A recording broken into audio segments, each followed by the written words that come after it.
They stand in silent judgment over the American landscape, vast and decaying monuments to a grand failed experiment. Born from an enlightened ideal, the belief that the mentally ill could be cured with kindness, fresh air, and beautiful architecture, these institutions were once called palaces for the mad, sprawling cathedrals of healing. But the dream of moral treatment crumbled under the weight of its own ambition. Overcrowding, underfunding, and societal fear twisted these havens into human warehouses. The gentle therapies gave way to lobotomies, electroshock, and ice water submersions.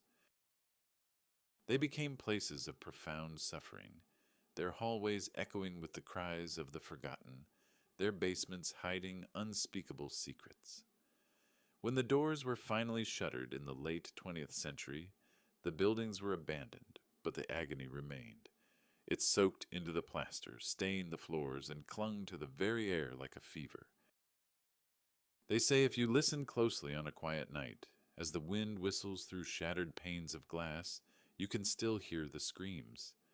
These are the legends that refuse to be silenced, the stories of the souls still trapped within America's abandoned asylums. Our descent into madness begins in Pennsylvania, where the ghosts are not just a legend, but a televised tragedy. Pennhurst State School and Hospital in Spring City, Pennsylvania, was not built for the insane, but for the feeble-minded and epileptic, a distinction that meant little to those condemned to its wards. For decades, it operated in the shadows, a hidden world of neglect. Then in 1968, investigative reporter Bill Baldini and his crew pierced the veil. His television expose, Suffer the Little Children, unleashed a national horror. The footage was daunting, listless children rocking in place, adults with the minds of infants left naked in metal cribs, the air thick with the stench of human waste and despair. The documentary revealed a system that didn't just neglect its patients, it systematically dehumanized them. When Pennhurst was finally forced to close in 1987, it left behind a sprawling campus of decaying brick buildings, each one a container of immeasurable pain. Today, Pennhurst is a controversial paranormal attraction, but the spirits here are not the stuff of spooky folklore. Investigators and thrill seekers alike report being pushed, scratched, and screamed at by unseen forces. They capture EVPs of voices crying for help, see shadows figures darting down long abandoned corridors, and feel an oppressive, suffocating sadness that clings to you long after you leave. The ghosts of Pennhurst are not one singular legend. They are the collective, furious energy of thousands who lived and died without dignity. The institution's rage gives way to a more personal sorrow, deep in the hills of West Virginia. In Weston, West Virginia, the Trans-Allegheny Lunatic Asylum looms like a Gothic titan, the largest hand-cut stone masonry building in North America. A quintessential Kirkbride plan hospital, its staggered wings were designed to give every patient sunlight and fresh air. But as its population swelled from a planned 250 to over 2,400, darkness fell. Patients were locked in cages, forgotten in seclusion rooms, and subjected to brutal ice-pick lobotomies. Amidst the thousands of tormented souls, one spirit stands out for her innocence, a little girl named Lily. No one knows her full story, whether she was a patient or the child of a staff member, only that she lived and died within these stone walls sometime in the 19th century. Her presence is most strongly felt in the children's ward on the first floor. Visitors leave toys for her, particularly small balls and music boxes. Often, a ball left in the center of her room will roll on its own, seemingly pushed by an invisible hand. The faint melodic tinkling of a music box is heard when no one is near, and the disembodied sound of a little girl's laughter echoes in the hallway. Paranormal investigators frequently capture EVPs asking, "Are you my mommy?" or simply giggling. Lily is a bittersweet ghost, a symbol of the innocence lost within these walls, a stark contrast to the terror found in a place built not for the mad, but for the dying. High on a hill overlooking Louisville, Kentucky, Waverly Hills Sanatorium casts a long, dark shadow. It was not an asylum, but a state-of-the-art hospital built to combat the White Plague, tuberculosis in the early 20th century. But in an era before antibiotics, a diagnosis was often a death sentence. An estimated 6,000 people died within its walls. To hide the staggering death toll from the living patients, a 500-foot-long tunnel was built, a concrete chute to discreetly transport the dead from the hospital to the bottom of the hill. This death tunnel is now a vortex of paranormal activity. But the sanatorium's most infamous legend resides on the 5th floor, in room 502. It was here in 1928 that a head nurse named Mary Hill Lee was found dead. Some say she hanged herself from the light fixture, heartbroken over an unwanted pregnancy. Others whisper she was pushed. Her restless spirit is now seen staring from the window of that empty room. Visitors report hearing a disembodied voice command them to get out, and have seen shadowy figures darting through the halls. The most terrifying apparition is the Creeper, a dark, inhuman form seen crawling on the floors, walls, and even ceilings throughout the building. Waverly Hills is a place saturated with the fear of death. Its energy so potent, it remains one of America's most terrifying paranormal hotspots. Its focused dread is mirrored in another asylum, whose very foundation is cursed. Danvers State Hospital in Massachusetts was a place of grim spectacle. A massive Kirkbride asylum opened in 1878. Its Gothic spires and menacing facade were so intimidating they served as the inspiration for H.P. Lovecraft's Arkham Sanatorium.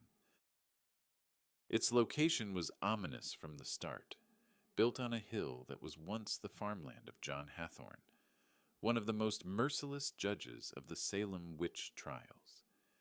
It seemed the land was tainted with a legacy of persecution. Danvers was intended to be a humane facility, but it quickly descended into a nightmare of overcrowding and experimental treatments, including being one of the first institutions to widely perform lobotomies. By the 1940s, over 2,000 patients were crammed into a space designed for 600. When it was abandoned, it became a mecca for urban explorers, who told tales of the horrors within. They spoke of underground tunnels filled with asbestos and medical waste, of ghostly apparitions of nurses still walking their rounds, and of a pervasive, crushing feeling of insanity. Although most of the original structure was demolished in 2007 to make way for luxury apartments, the iconic central building remains. Residents of the new complex have reported unexplainable phenomena, lights flickering, doors opening on their own, and the faint, disembodied whispers of patients long dead. Danvers proves that you can tear down the walls, but you can't demolish the pain. That pain is magnified in a place that was not just a hospital, but an entire city of the forgotten. Just outside Detroit, Michigan, lies the ghost of a city that never was. Eloise Asylum was more than a hospital. It was a self-sustaining community spanning 900 acres with its own farm, cannery, fire department, and even a zip code. It began as a poorhouse in 1839 and grew into a sprawling complex that housed the poor, the elderly, and the mentally ill together. At its peak, it held 10,000 souls. But for all its size, it could not hide its secrets. Stories of patient abuse, botched medical experiments, and neglect were rampant. Most disturbingly, thousands of patients who died at Eloise were buried in unmarked graves, their identities lost to a simple number on a stone marker. Today, only a few of the original 70-plus buildings remain, but the grounds are notoriously haunted. The most active area is the old K-Beard building, Urban explorers and ghost hunters report seeing the apparition of a woman in white on the upper floors and hear the sounds of phantom crying and screaming. In the old psychiatric wing, disembodied voices are common, as are encounters with shadowy figures that seem to dart in and out of the peeling doorways. The land itself feels heavy with sorrow, the collective grief of thousands of forgotten souls, buried without a name. It is a chilling testament to how society once chose to dispose of its unwanted. From a city of spirits, we travel to a place haunted by a single, towering figure of dread. In the rural quiet of East Bethany, New York, stands the Rolling Hills Asylum. Before it was an asylum, it was the Genesee County Poorhouse, a place of last resort for the indigent, the orphaned, the elderly, and the mentally infirm. It was a repository for all of society's outcasts, and their combined misery has left an indelible mark. The building is a labyrinth of paranormal hotspots, from the morgue in the basement to the old infirmary. But the most terrifying legend is that of Roy. Roy is not a subtle ghost. He is described as a massive shadow figure, well over 7 feet tall, with a hulking, powerful presence. His domain is the west wing of the first floor, a corridor now appropriately known as the Shadow Hallway. Those who venture there report feeling an overwhelming sense of intimidation and dread. They hear deep, guttural growls emanating from the darkness and have been forcefully pushed or shoved by an unseen entity. Many have captured photographic evidence of a colossal man-shaped shadow that dwarfs a normal person. No one knows who Roy was in life, perhaps a large, aggressive patient or a cruel orderly, but in death, he is the undisputed king of Rolling Hills. His malevolent energy is so strong that even seasoned paranormal investigators are often too frightened to enter his hallway alone, a singular specter of malice in a house full of sorrow. His anger is a world away from the intimate, almost personal hauntings of a small Western hospital. The old Tuil Hospital in Utah doesn't have the grand Gothic scale of its Eastern counterparts, but what it lacks in size, it makes up for in paranormal intensity. Originally a private family home, it was converted into a county hospital in the mid-20th century, a place that saw both the beginning and end of many lives. Now a popular ghost tour location, it is home to several distinct and interactive spirits. One of the most frequently encountered is a former nurse named Maria, a spectral caregiver who is still seen walking the halls, checking on phantom patients. People feel a cold touch on their arm or hear a soothing, disembodied whisper, but not all the spirits are so gentle. In the basement, which served as the hospital's morgue, a darker energy lurks. This is believed to be the domain of a malevolent entity, a shadow figure often seen manifesting near a supposed portal in the far corner. Investigators have been scratched, and their equipment frequently malfunctions. Perhaps the most famous ghost is a young boy named Sean, a playful but unsettling spirit who loves to interact with ghost hunting tools. He's known to make K2 meters flash on command and to whisper answers into digital recorders. The intimacy of the old Tuel Hospital makes its hauntings all the more personal, a chilling reminder that even in small towns, the veil between worlds can be terrifyingly thin. This intimate terror gives way to a single, macabre stain that can never be erased. In Athens, Ohio, nestled among the Appalachian foothills, lies a sprawling collection of abandoned buildings, known as the Ridges, formerly the Athens Lunatic Asylum. For over a century, it housed thousands of patients, and like so many others, became a place of immense suffering. But its most famous legend is not just a story, it's a permanent physical scar. In the winter of 1978, a 53-year-old patient named Margaret Schilling vanished. For over a month, the staff searched for her, but she was nowhere to be found. On January 12th, 1979, a maintenance worker finally discovered her body in the attic of an abandoned ward. She had been locked in the room and had died of exposure, her body lying undiscovered for 42 days. When they moved her, they found a perfect dark outline of her body etched onto the concrete floor. It was a gruesome stain created by the decomposition of her body in the sunlight from the window. Despite decades of scrubbing and cleaning, the stain remains, an indelible tombstone that cannot be removed. Today, visitors to the now abandoned ward report a powerful sense of sadness and see the apparition of a woman standing near the window where Margaret's body was found. The corpse stain of Margaret Schilling is one of the most chilling and tangible pieces of evidence in the paranormal world, a macabre reminder of a woman who was lost, and in death found a way to never be forgotten.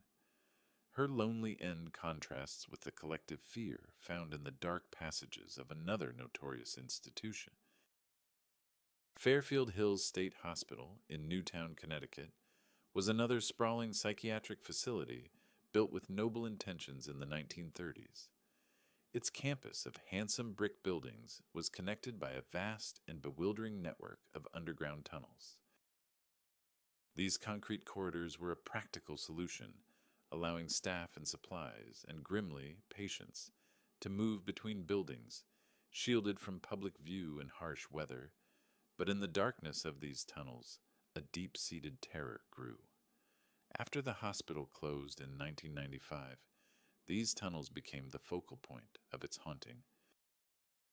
Urban explorers who braved the subterranean maze told of horrifying experiences. They heard disembodied screams that seemed to come from the very walls, the frantic footsteps of someone running just behind them in the pitch black, and the chilling sound of dragging chains. Many reported feeling the cold touch of an unseen hand on their neck, or being overcome by a sudden, inexplicable sense of panic that forced them to flee. The tunnels represent the hidden, darker side of Fairfield Hills, a physical manifestation of the buried trauma of its thousands of patients. Today, much of the campus has been repurposed, but the tunnels remain, sealed off but still pulsing with a residual claustrophobic dread, a labyrinth of fear that still echoes with the suffering of those who walked its lightless paths. The tales of these tunnels are terrifying, but they pale in comparison to a place whose name became synonymous with human horror. Some places are not just haunted, they are fundamentally evil. The Philadelphia State Hospital, better known as Byberry, was one such place. Opened in 1907, it became a national symbol of the failures of the mental health care system. The horror was laid bare for the world to see in a 1946 photo essay in Life magazine. The images were shocking. Naked men huddled together in empty rooms, patients wandering aimlessly in hallways, swimming with filth and sewage, and a profound sense of hopelessness etched on every face.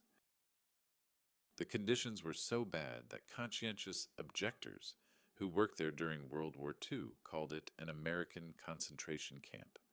For decades, stories of patient abuse, torture, and even murder leaked from its walls. When it was finally abandoned in 1990, it became a magnet for vandals, arsonists, and those morbidly curious about its dark past. The reports from within were not of gentle, sad ghosts, but of a violent, malevolent energy. People heard inhuman roars and blood-curdling screams. They were pelted with unseen debris and chased by aggressive shadow figures.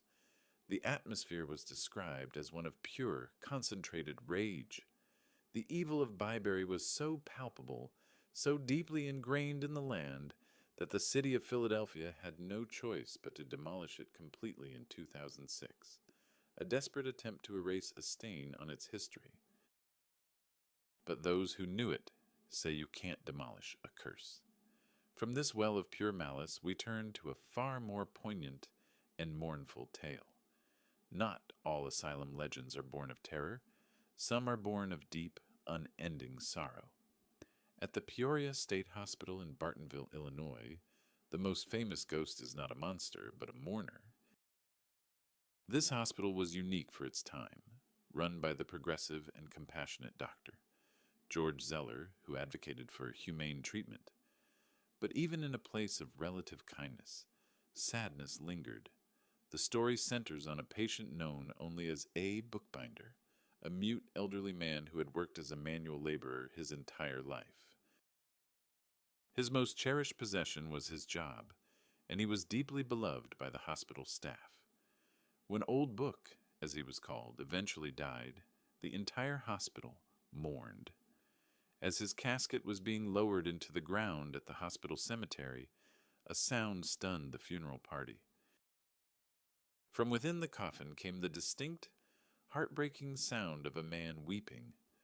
Dr. Zeller himself documented the event, believing it was Old Book's spirit, weeping not for his own death, but for the loss of the only home and family he had ever known. To this day, the legend of the graveyard whistler persists. Visitors to the cemetery report hearing a mournful, disembodied weeping or a soft, sad whistling drifting among the tombstones, believed to be Old Book, forever watching over his fellow patients, a kind and gentle soul eternally bound to his final resting place. His gentle grief is a world away from our final story, a place where the spirits are those of children who never had a chance to live. Letchworth Village in Thiels, New York, was built on a cruel irony.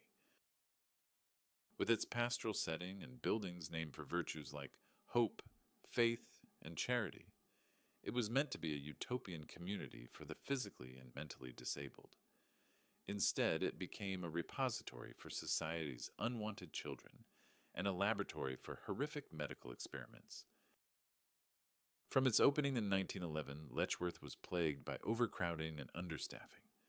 Children were subjected to abuse and neglect and became unwilling test subjects for new vaccines, including the polio vaccine. Investigators later discovered that doctors had harvested the brains and organs of deceased patients, storing them in jars for research. When it closed, it left behind a campus of decaying buildings that now feel profoundly and deeply haunted by the spirits of abused children. Explorers and paranormal investigators report hearing the sounds of children laughing and playing, only for the sounds to turn into desperate, terrified cries. They see the small apparitions of children peering from the broken windows of the old dormitories. The atmosphere is one of profound, lingering sadness, the psychic echo of thousands of young lives destroyed by neglect and exploitation. The ghosts of Letchworth Village are a tragic final chapter in the dark history of America's asylums, a chilling reminder that the most vulnerable among us often suffer the most. If you enjoyed this journey into the shadows, please click the like button and don't forget to subscribe to the channel for more stories from the forgotten corners of history. We'll see you in the next one.